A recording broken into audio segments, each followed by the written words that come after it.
സാരി കൊണ്ട് അടിച്ചിട്ടുള്ള ചുരിദാറിൽ നമുക്ക് സിമ്പിളായിട്ടൊന്ന് വർക്ക് ചെയ്ത് നോക്കിയാലോ. അപ്പോൾ അതെല്ലാവർക്കും ചെയ്യാൻ പറ്റുന്ന ഒരു സിമ്പിളായിട്ടുള്ള വർക്കാണ്. അപ്പോൾ ആദ്യം തന്നെ നമ്മൾ നെക്കിൻ്റെ ഭാഗത്ത് ഒരു ബോർഡർ പോലെ ഒരു ബോർഡർ ലൈൻ പോലെ നമ്മൾ ജസ്റ്റ് തുന്നി കൊടുക്കണം. അപ്പോൾ ഇവിടെ ആൻറ്റിക്കിൻ്റെ മൈക്രോ കട്ട് ബീഡ്സാണ് ഞാൻ യൂസ് ചെയ്തിരിക്കുന്നത് കേട്ടോ. അപ്പോൾ ഒരു 2 ബീഡ് വെച്ചിട്ട് നമ്മൾ ഇതുപോലെ കോർക്കുക. എന്നിട്ട് അതിൻ്റെ ഇതുപോലെ വീഡിയോയിൽ കാണുന്നത് പോലെ തന്നെ ചെയ്യുക. ഒന്നുകൂടി സെക്യൂർ ആക്കാൻ വേണ്ടിയിട്ട് ഞാൻ ഒന്നുകൂടി തുന്നിയിട്ട് അതിന് ശേഷം ഒന്നുകൂടി അവിടേക്ക് തന്നെ തുന്നിയിട്ട് ആ ഒരൊറ്റ അവസാനത്തെ ബീഡിൻ്റെ ഉള്ളിൽ കൂടെ ഇട്ടിട്ട് വേണം ഇനി അടുത്ത 2 ബീഡ് കോർക്കാനായിട്ട് കേട്ടോ. അപ്പോൾ ഇതുപോലെ നമ്മൾ മൊത്തം നെക്ക് ചെയ്ത് കൊടുക്കുക കേട്ടോ.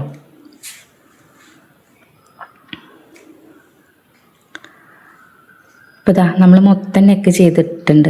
അപ്പോൾ നമ്മൾ ഈ മൈക്രോ കട്ട് ബീഡ്സ് ഇങ്ങനെ നമ്മൾ ഇതാക്കുമ്പോൾ എത്ര നമ്മൾ ശ്രദ്ധിച്ചാലും കുറച്ച് അങ്ങോട്ടും ഇങ്ങോട്ടും കയറിയിട്ട് ഇറങ്ങിയിട്ടൊക്കെ നിൽക്കുന്നുണ്ടാവും.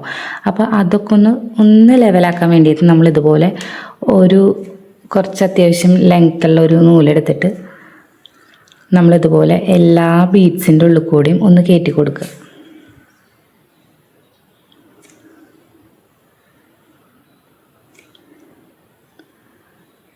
ഇതുപോലെ ഏറ്റവും അറ്റത്ത് എത്തണ വരെ നമ്മൾ ഇതുപോലെ ഒന്ന് കയറ്റി കൊടുക്കുക. അതിൻ്റെ ഇടയിൽ നിങ്ങൾ കുത്തിയിട്ട് കെട്ടിട്ടാലും കുഴപ്പമില്ല കേട്ടോ. അപ്പോൾ മൊത്തത്തിൽ ഇതുപോലെ ഒന്ന് ചെയ്ത് കഴിഞ്ഞാൽ ആ ഡിസോർഡറായിട്ട് നിൽക്കുന്നത് ഒന്ന് ഓർഡർ ആവുമെന്ന് മാത്രം കേട്ടോ. ശരിക്കും ആരി വർക്കിൻ്റെ അതുകൊണ്ട് ചെയ്യുമ്പോൾ കറക്റ്റ് പെർഫെക്റ്റ് ആയിട്ട് നിൽക്കും കേട്ടോ. അതിനുശേഷം എന്താ ഈ ഒരു ഡിസൈൻ നമുക്ക് സ്കാറ്റേർഡ് ആയിട്ട് കുറച്ച് കൊടുക്കാം. ഇവിടെ ഇപ്പോൾ ഞാനൊരു 3 എണ്ണം ചെയ്തിട്ടുണ്ട്. ഇനി നമുക്ക് ഇതിൻ്റെ ബാക്കി ഭാഗങ്ങളിൽ കുറച്ചിങ്ങനെ സ്പ്രെഡ് ചെയ്തിട്ട് നമുക്ക് ചെയ്യാം.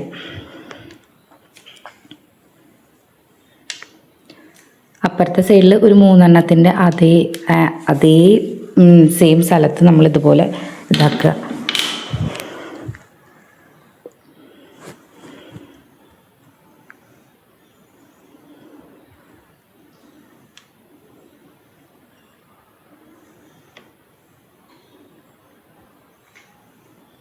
ഒരു ഡയമണ്ട് ഷേപ്പ് പോലെ തോന്നുന്നില്ലേ, അതുപോലെ ആക്കിയിട്ട് നമ്മൾ കുറച്ച് അധികം അടുപ്പിച്ച് കഴിഞ്ഞാൽ ഭംഗി ഉണ്ടാവില്ല. ഒരു ഇത്തിരി ഗ്യാപ്പിൽ നമ്മളിതുപോലെ ഒന്ന് ഡോട്ട് ഇട്ടിട്ട് അവിടെയാണ് നമ്മൾ ഈ ഡിസൈൻ ചെയ്യണത് കേട്ടോ. ഇത് ചെയ്യാനായിട്ട് സിമ്പിളാണ്. ആദ്യം തന്നെ ഒരു മൈക്രോ കട്ട് ബീഡ് ഇതുപോലെ ചെയ്യുക.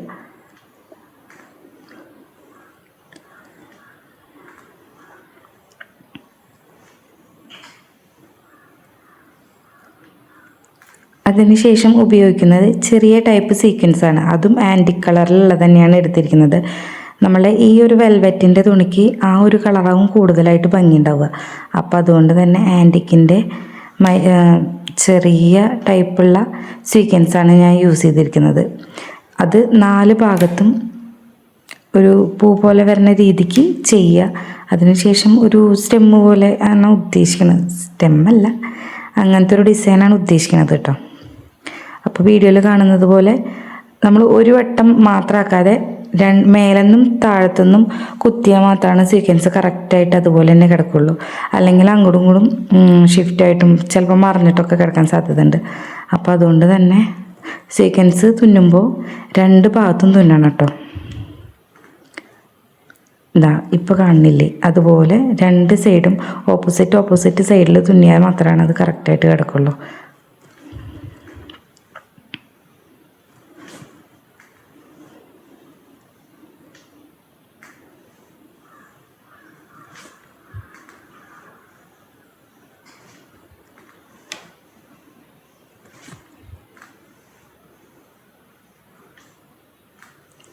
ഇനി 4 സൈഡും ഇതുപോലെ ഒരു 4 സീക്വൻസ് നമ്മൾ വെച്ച് കൊടുക്കുന്നുണ്ട്.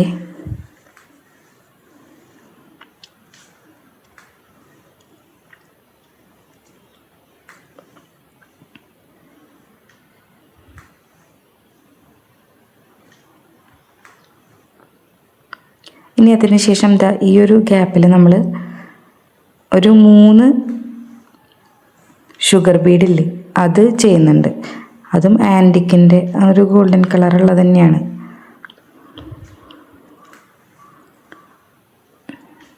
ഇതുപോലെ ഒന്ന് ചെയ്ത് കൊടുക്കുക. ഒന്നില്ലെങ്കിൽ 6 ഒപ്പിട്ടിട്ട് അതിൻ്റെ 3 ആക്കിയിട്ട് സെൻറ്ററിൽ നിന്നൊന്ന് ഇങ്ങനെ വലിച്ചാലും മതി.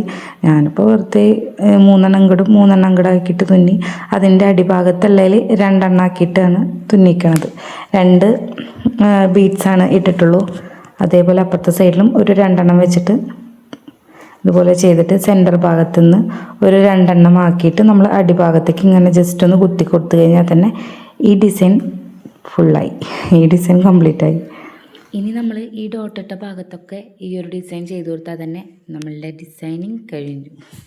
അപ്പോൾ വീഡിയോ ഇഷ്ടമായാൽ ലൈക്ക് ചെയ്യാനും സബ്സ്ക്രൈബ് ചെയ്യാനും മറക്കരുത്. ഇതുപോലത്തെ അടുത്ത ഒരു സിമ്പിൾ വർക്കായിട്ട് അടുത്ത വീഡിയോയിൽ കാണാവേ. അപ്പോൾ സബ്സ്ക്രൈബ് ചെയ്യാൻ മറക്കല്ലേ.